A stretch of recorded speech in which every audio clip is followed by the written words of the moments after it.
So hello my dear friends, especially to my class 10 students. As you know that this time this board exam pattern has changed according to the JAC model, because this time we are going to have the complete board exam in two terms. First term you will have in the month of December and January, and in the second round we will have in the month of March or April 2022.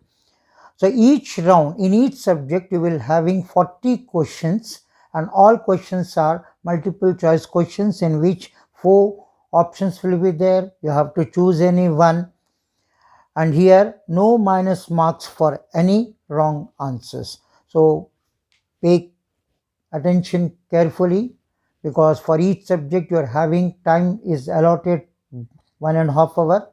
And here I'm just giving you a solved question paper for maths and science, and here I'm just today in this video I'm just going to explain you mathematics JAC model set number 1 mathematics. So let us begin. So first of all, before seeing this video, so I'm just requesting you to all my students, so bring your copy and pen, note it down all the questions, and also I'm giving you the answers also along with the questions. So please carefully practice all these sums. In each video I'm just going to explain you 20 sums.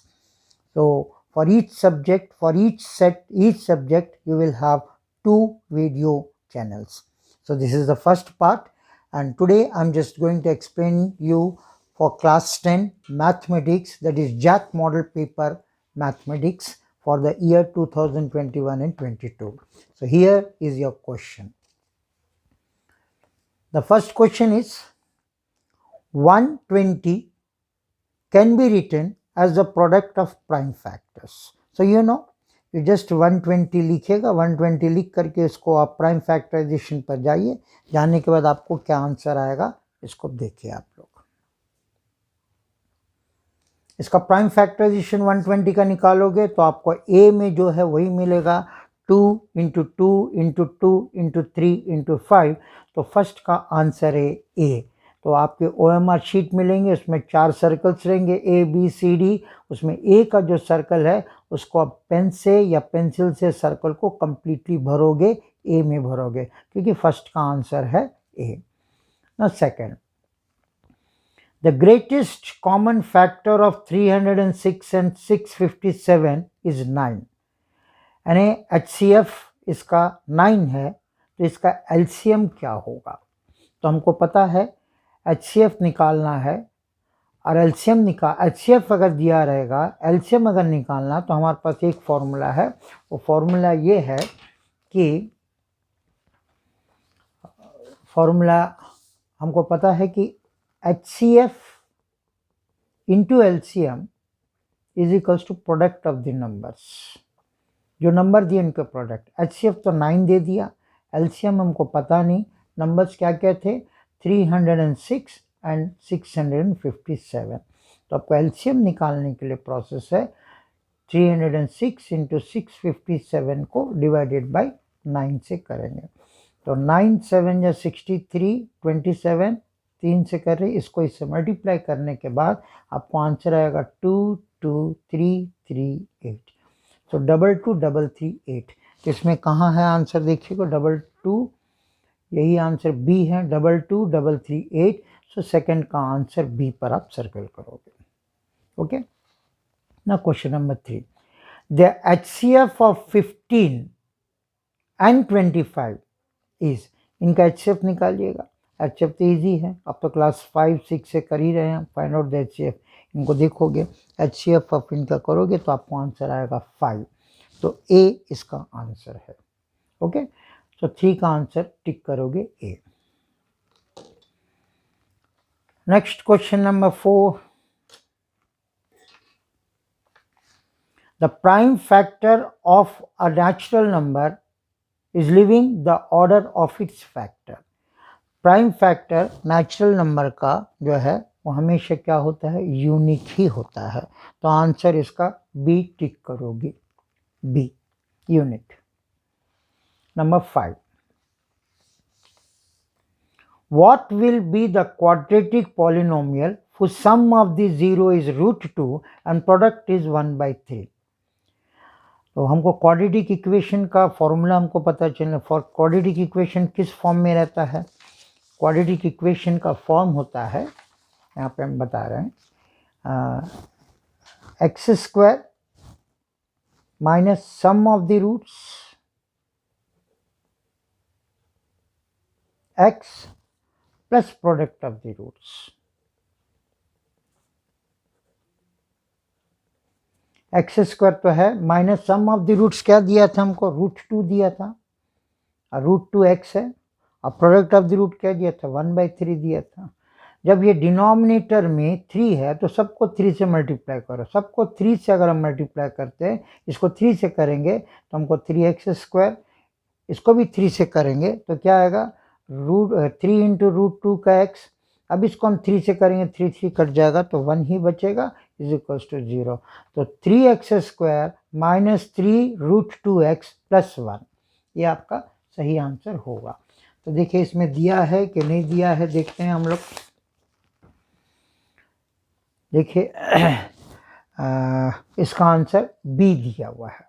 हालांकि सब तो same दिया है, but sign एक जगह plus है, कहीं minus plus है, एक माइनस माइनस है, तो हमको माइनस आया था, प्लस आया था, तो ये answer B is the right answer. So you just go for B, इसको बी को ही करोगे। Now question number 6, if the zeros of ax² plus bx plus c के इसके जो रूट्स अल्फा बीटा है, तो सम ऑफ द रूट्स क्या होगा? तो देखो जब 3 इक्वेशंस होते हैं हमारे पास, सम ऑफ द रूट्स क्या होता है? फॉर्मूला है -b/a, और प्रोडक्ट ऑफ द रूट क्या होता है? c/a। तब हमको सम ऑफ द रूट्स यानी अल्फा प्लस बीटा, यहीं पर इनडायरेक्टली पूछ रहे सम ऑफ द रूट्स, तो -b/a इसका आंसर है। So this is the answer, -b/a। ये क्वेश्चन तो हमेशा हर जगह पूछता है। इसमें नंबर ऑफ जीरोज, एक ग्राफ में आपका नंबर ऑफ जीरोज देखिए, number of zero x axis में देखिए, ये लाइन इस एक्स एक्सिस को काट भी नहीं रही है, एक जगह भी नहीं कट रहा है, तो इसका आंसर क्या है? 0। यानी कहीं पर भी इसके नंबर ऑफ जीरोज कितने हैं? 0 है। ठीक है, तो 7 का आंसर होगा आपका ए को आप टिक करेंगे ना। ये क्वेश्चन नंबर 8 क्या है? In the pair of equation a1x plus b1y plus c1 0 और a2x plus b2 और ये इक्वल्स टू ये है प्लस c2 है, तो अगर a1/a2 is equals to b1/b2 is not equals to c1/c2 है, तब इस इक्वेशन को क्या होगा? यूनिक सोल्यूशन होगा या मैनी सोल्यूशन होगा कि नो सोल्यूशन होगा कि ओनली 2 सोल्यूशंस होगा? अच्छा, इस तरह के जब क्वेश्चंस आते हैं तो हम क्या देखेंगे? अगर a1/a2 is not equals to b1/b2 है, तो इसमें आपको क्या क्या याद रखना होगा? ये यूनिक सोल्यूशन होगा, एक इंटरसेक्टिंग होगा,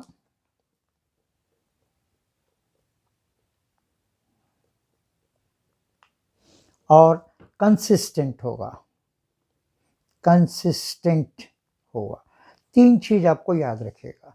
अगर a1/a2 is not equals to b1/b2 है, तो आइदर ये यूनिक होगा या इंटरसेक्टिंग होगा या कंसिस्टिंग होगा। ये आपका रूल नंबर 1 है।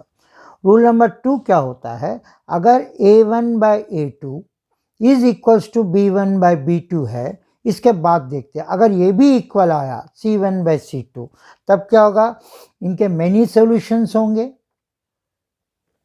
मेनी सॉल्यूशंस होंगे, और कोइंसिडेंट होगा,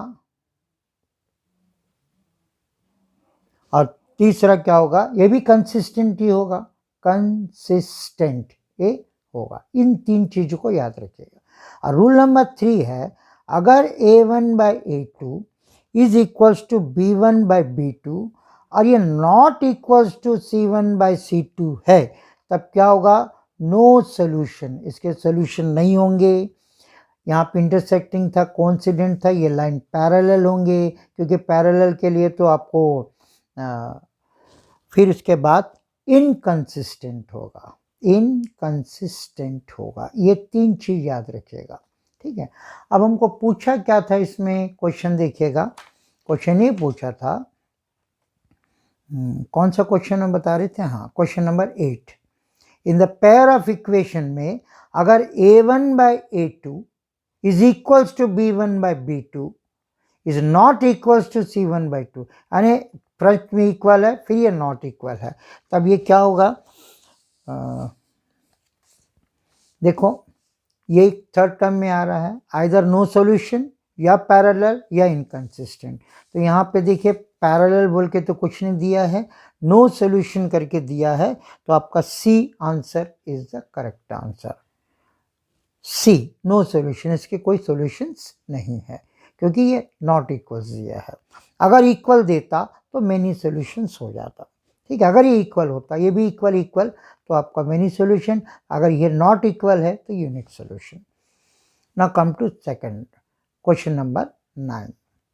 the lines of the equation it represents, तभी देखिए अब हम इसको भी वैसे ही कर सकते हैं, a1 by a2, b1 by b2, c1, यहाँ पे c नहीं है, बाई c2 करते हैं तो हमको क्या मिलेगा, तो यहाँ पे देखिए 2 बाई 3 या 3 by 4, that means a1 by a2 is not equals to b1 by b2, तो हमको पहला वाला मिल जा रहा है, a1 by a2 not equals to b1 by b2 है, तब इसका आंसर क्या होना चाहिए, इंटरसेक्टिंग, यूनिक है, इंटरसेक्टिंग है, कंसिस्टेंट है, तो इंटरसेक्टिंग दिया है, B is the answer. Question number 9 का बी सर्कल को आप गोला करोगे।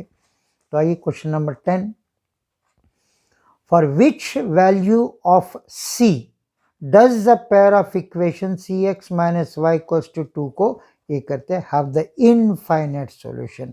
इनफाइनाइट सॉल्यूशन किसको बोलते हैं, जिनके मेनी सॉल्यूशंस हो, तो मेनी सॉल्यूशन से तो क्या हुआ, a1 by a2 is equals to b1 by b2 is equals to c1 by c2 होना चाहिए, यानी हमको क्या देखेंगे, एक तो इक्वेशन है c by 6 is equals to 1 by -1 by -2, ये फिर 2 बाई 4 आ रहा है, मैंने 1 बाई 2 1 बाई 2 1 बाई 2 आ रहा है सबका।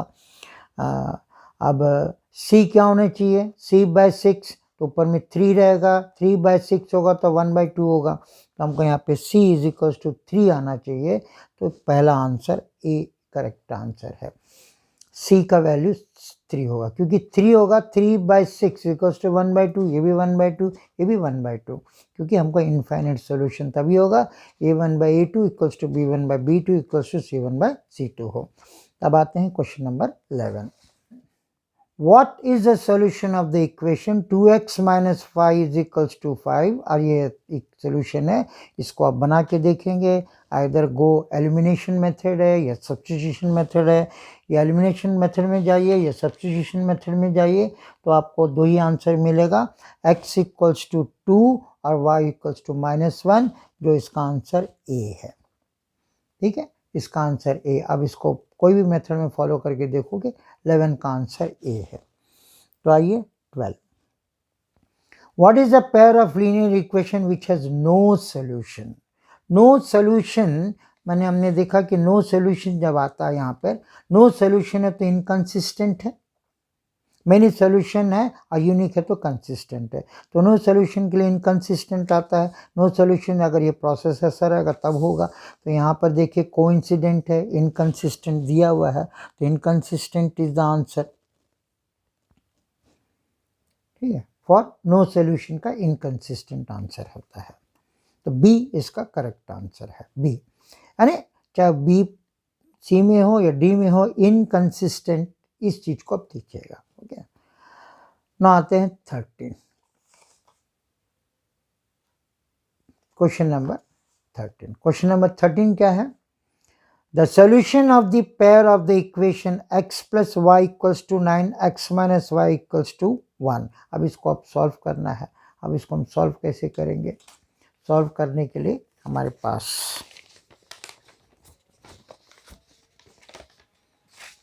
इक्वेशन क्या था,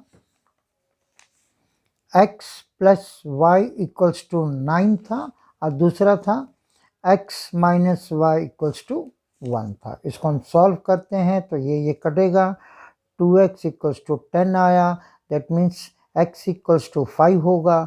हम यहाँ पर बैठा देते हैं कहीं पर भी x के जगह पर। x plus y equals to 9 है, तो 5 plus y is equals to 9 है, तो y is equals to 9 minus y is equals to 4 होता है।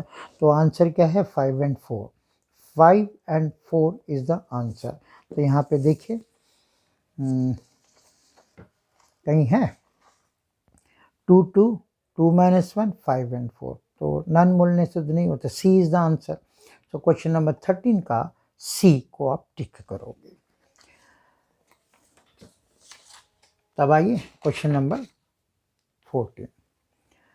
विच of the following is a quadratic equation? Quadratic equation का फॉर्म क्या होना चाहिए? A x square b plus minus जो भी हो b x plus c is equals to 0, यानी ए बी सी कोई एक नंबर है, ये फॉर्म होना चाहिए, यानी एक्स स्क्वायर होना जरूरी है। तो यहाँ पे देखिए एक्स स्क्वायर तो आ रहा है, बट एक्स स्क्वायर ये कट जा रहा है, एक्स स्क्वायर नहीं रह रहा है, यहाँ पर भी एक्स स्क्वायर नहीं रहा। सी एंड डी अब सॉल्व करके देखेंगे, दोनों आंसर सही है, सी भी डी भी, लेकिन हम प्रेफर उसी को करेंगे जो पहले आया। पहले सी आया तो अब सी को आप करेक्ट कर सकते हैं, बट इस इक्वेशन में सी एंड डी दोनों सही है, दोनों क्वाड्रेटिक इक्वेशन इस फॉर्म में आ रहे थे, तो हम पहले सी आया बोल के हम सी का ही आंसर टिक करेंगे। ठीक है। If the discriminant d equals to 0, then the roots are, तो देखो डिस्क्रिमिनेंट, इसको भी आपको जानना बहुत ज़रूरी है। अगर d बराबर 0 आता है तब क्या होता है? रूट्स क्या होते हैं? इनके जो रूट्स जो है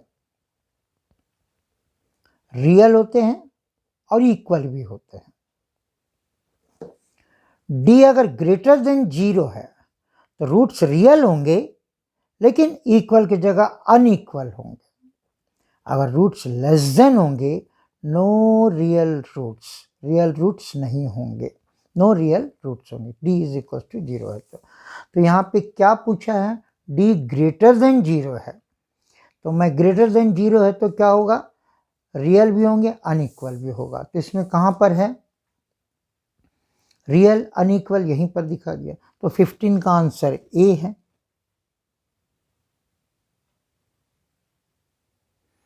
तो ये question number 16, the nature of the root, यही चीज जो मैं आपको बताया है, जब d इज इक्वल टू 0 होगा तो रियल और इक्वल होगा, यही नेचर ऑफ द रूट है। ग्रेटर देन 0 होगा तो ये लेस देन 0 होगा। और d का फॉर्मूला क्या है? डिस्क्रिमिनेंट होता है बी स्क्वायर माइनस 4ac, ये आपका d का फॉर्मूला है। यहाँ पे देखिए कि इक्वेशन दिया है एक्स स्क्वायर, यानी a 1 है, b 1 है, c माइनस 1 है, b 1 है, तो हम यहाँ पे 1 स्क्वायर बैठा के जब हम इस फॉर्मूला में इसको हम करेंगे तो हमको क्या मिलेगा? 16 का देखिएगा d 5 मिलेगा, यानी माइनस 1 है, तो 4 1 जा 4 प्लस 5, तो मतलब d इज ग्रेटर देन 0 है। तो हमको d ये जो आया है कर रहे हैं, तो d इज ग्रेटर देन 0 है। तो जब d इज ग्रेटर देन 0 तो रियल एंड अनइक्वल, तो इसका भी आपको रियल एंड अनइक्वल कहाँ आया? रियल एंड अनइक्वल यहाँ आया है, तो आंसर इसका बी है 16 का। 17, when the equation ax square plus bx plus c is equals to 0 will have real or unequal roots। Real और अनइक्वल रूट्स कब आना चाहिए? रियल और अनइक्वल रूट्स तभी आना चाहिए जब d इज ग्रेटर देन 0 है।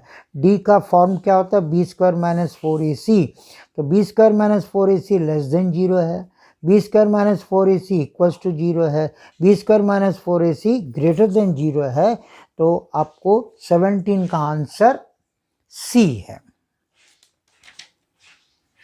17 का आंसर डी है, डी इज ग्रेटर देन 0 आना चाहिए। ठीक है ना बाय 18 ना। क्वेश्चन नंबर 18 देखो, find the discriminant of x square minus x plus 3, ए 1 है, बी माइनस 1 है, सी 3 है। अब इसको डी का जो फॉर्मूला है बी स्क्वायर माइनस 4ac करके देखिए आपको क्या आएगा आंसर। आंसर यहाँ पे आता है -11 आएगा। तो इसका ना question number 18, find the discriminant of x square minus x plus 3 यानी a1 है, b माइनस 1 है, c 3 है, b स्क्वायर माइनस 4 इसी में आप करके देखेंगे तो आपको आंसर आएगा -11 आएगा। तो 18 का d पर आप सर्कल करोगे। ना question number 19, if the quadratic equation x square minus 5x plus 6 equals to 0 है तो इनके रूट्स क्या होंगे। इसको स्प्लिट द मिडिल टर्म में जाइएगा। स्प्लिट द मिडिल टर्म में जाने के बाद आपको इनके रूट्स क्या मिलेंगे, 2 and 3। 2 and 3 बी इज का करेक्ट आंसर है। ओके, 19 का बी। अब आते हैं इस वीडियो के पार्ट का last question. If the quadratic equation x square minus 4x plus के इक्वल्स टू 0 है तो हमको उसको k का वैल्यू निकालना है। इज इक्वल्स टू 0 है तो k का वैल्यू अगर आप निकालते हैं तो क्या आना चाहिए हम देखते हैं। तो इसको भी आप सॉल्व करके देखोगे तो आपको 4 आएगा आंसर। ठीक है, तो आप इसका आंसर हुआ ए, तो ए को आप टिक करोगे। So that's all in this video 1 to 20। इसका सेकंड पार्ट मैं फिर कल निकालूंगा जिसमें आपको क्वेश्चन नंबर 21 से 40 तक आएगा।